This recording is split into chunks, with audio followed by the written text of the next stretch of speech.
नमस्कार दोस्तों, मेरा नाम है आशुतोष और आप देख रहे हैं डायनामिक इम्पल्शन। आज के इस वीडियो में हम बात करेंगे 20 अगस्त 2021 के करंट अफेयर्स की और ज्ञान को कभी भी छोड़ना नहीं चाहिए, इसलिए वीडियो को अंत तक अवश्य देखिएगा।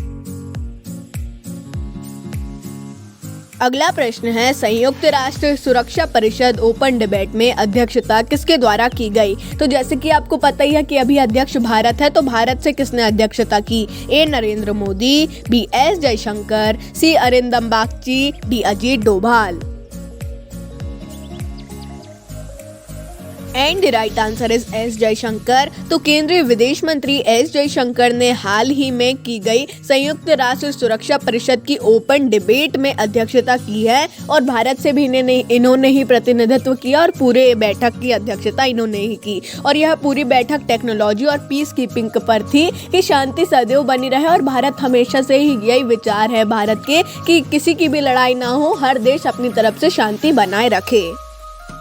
अगला प्रश्न है, ब्रिक्स अंतरिक्ष संगठनों की बैठक में अध्यक्षता किसने की? A Brazilian space agency, B Roscosmos, C ISRO, D China space administration. तो ये थोड़ा अलग लिख गया है चाइना स्पेस एडमिनिस्ट्रेशन, उसके लिए मैं माफी चाहूंगा।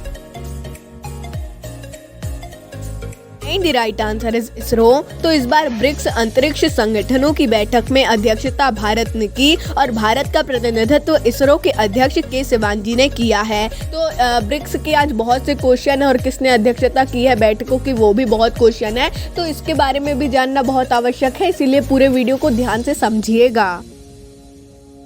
अगला प्रश्न है, एससीओ संस्कृति मंत्रियों की बैठक में भारत की अध्यक्षता किसने की? ए जी किशन रेड्डी, बी अर्जुन राम मेघवाल, सी मीनाक्षी लेखी, डी प्रहलाद सिंह पटेल। तो ये एससीओ भी आप ब्रिक्स की तरह ही समझ सकते हैं, लेकिन इसमें और भी देश शामिल होते हैं। And the right answer is Arjun Ram Meghwal. तो ताजिकिस्तान के द्वारा आयोजित एससीओ, इसका फुल फॉर्म है शंघाई कोऑपरेटिव ऑर्गेनाइजेशन, और ये संस्कृति मंत्रियों की बैठक इन्होंने रखी थी। तो भारत का प्रतिनिधित्व अर्जुन राम मेघवाल, जो कि संस्कृति राज्य मंत्री हैं, इन्होंने किया। और यही बात की गई है पूरी बैठक में कि संस्कृति कैसे धीरे धीरे हटती जा रही है और नई नई चीजें आ रही हैं, उसे हमें खोने नहीं देना है, अपनी धरोहर को उसे बनाकर रखना है। और ये एससीओ शंघाई आपको पता ही है चाइना में है और इसकी शुरुआत भी चाइना से की गई थी। प्रतिवर्ष अलग अलग देश इसे अलग अलग फील्ड में आयोजित करता है। अगला प्रश्न है, भौगोलिक क्षेत्र पर आधारित भारतीय डाक के पोस्ट कार्ड किसके द्वारा लॉन्च किए गए? A Kalraj Mishra, B Ashwini Vaishnaw, C Debu Singh Chauhan, D Vineet Pandey. And right answer is Kalraj Mishra. तो राजस्थान के राज्यपाल कलराज मिश्र ने भूगोल के क्षेत्र में 8 भारतीय डाक के नए पोस्ट कार्ड लॉन्च किए हैं और राजस्थान डाक मंडल ने इसकी सहायता की है। भारतीय डाक के ये सारे पोस्ट कार्ड सिर्फ राजस्थान में नहीं, पूरे भारत में उपलब्ध कराए जाएंगे।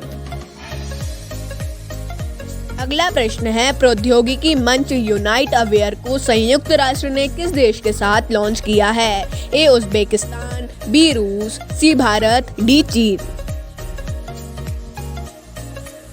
And the right answer is Bharat. तो भारत ने संयुक्त राष्ट्र के सहयोग से यूनाइट अवेयर को लॉन्च किया है और ये एक प्रौद्योगिकी मंच है और इसमें इसका पूरा उद्देश्य यही है कि पूरे विश्व में शांति हमेशा बनी रहे, लड़ाई झगड़ा ना हो। तो जैसा कि हमने आपको पहले भी बताया ही है।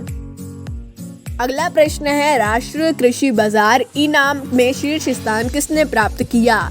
ए Haryana, B Punjab, C Uttarakhand, D Rajasthan. And right answer is Rajasthan. तो राष्ट्रीय कृषि बाजार इनाम में सबसे ज्यादा लाइसेंसधारी व्यापारी हैं और इनकी संख्या 37,346 है और ये कम संख्या नहीं है। अभी तक सबसे ज्यादा जिस भी स्टेट ने किए हैं वो राजस्थानी है। नीचे लोगो वगैरह भी दिया गया है, उस पर भी आप एक बार देख ही सकते हैं। अगला प्रश्न है, एमवे इंडिया ने अपना ब्रांड एम्बेसडर किसे नियुक्त किया है? A Vinesh Phogat, B Mirabai Chanu, C Rani Rampal, D Lovlina Borgohain. And the right answer is Mirabai Chanu. तो टोक्यो ओलंपिक में रजत पदक विजेता साइखॉम मीराबाई चानू को एमवे इंडिया ने अपना ब्रांड एम्बेसडर नियुक्त किया है। साइड में आपको दिखाई भी दे रही है मीराबाई चानू एमवे इंडिया की ब्रांड एम्बेसडर बनने के बाद उन्हें बुलाया गया था और उनका एक तरीके से सम्मान भी किया गया था। अगला प्रश्न है, ब्रिक्स उद्योग मंत्रियों की बैठक में भारत का प्रतिनिधित्व किसने किया? A Anupriya Singh Patel, B Rao Inderjit Singh, C Piyush Goyal, D Kiren Rijiju. And the right answer is Piyush Goyal. तो वाणिज्य और उद्योग मंत्री पीयूष गोयल ने ब्रिक्स उद्योग मंत्रियों की बैठक में भारत का प्रतिनिधित्व किया और देखिए इनकी फोटो भी दी गई है। ऐसे हम फोटोज वगैरह भी अब उपलब्ध कराने लगे हैं जिससे आपको और सुंदर दिखे और समझ में भी अच्छे से आए। तो मैंने जैसे कि आपको पहले भी बताया कि किसने प्रतिनिधित्व किया, ये इन सब के बारे में जानना भी एक तरीके से इम्पोर्टेंट है। और चीज़ों के बारे में भी जानिए लेकिन इसके बारे में भी जानना आवश्यक है। अगला प्रश्न है, किस राज्य ने अगले 10 सालों तक भारतीय हॉकी टीमों को स्पॉन्सर करने की घोषणा की है? A Rajasthan, B Odisha, C Punjab, D Haryana. And the right answer is Odisha. तो ओडिशा में 10 वर्ष पहले ही समझौता किया गया था इसी प्रकार का कि स्पॉन्सर करेंगे, लेकिन 2023 में ये समझौता समाप्त होने जा रहा है और अब फिर से समझौता कर लिया गया है। जैसे ही 2023 में समझौता समाप्त होगा फिर से एक नया समझौता शुरू हो जाएगा, उसमें भी अगले 10 सालों तक ओडिशा महिला एवं पुरुष भारतीय हॉकी टीम को स्पॉन्सर करेंगे 10 वर्षों तक। अगला प्रश्न है, राजकीय बाल विद्यालय का नाम बदलकर किसके नाम पर रखा है? A Mirabai Chanu, B Ravi Dahiya, C Vinesh Phogat, D Manpreet Kaur. And the right answer is Ravi Dahiya. तो रवि दहिया दिल्ली में जिस विद्यालय में पढ़े हैं उस विद्यालय का नाम उन्हें सम्मान देने के लिए दिल्ली सरकार ने रवि दहिया बाल विद्यालय रख दिया है, जो कि उनके लिए बहुत ही सम्मान की बात है और उनका वहां पर सम्मान भी किया गया है। फोटो आपको दिखाई दे ही रही है। तो दोस्तों ये था अंतिम प्रश्न। मिलते हैं अगले वीडियो में। नमस्कार। Dynamic impulsion.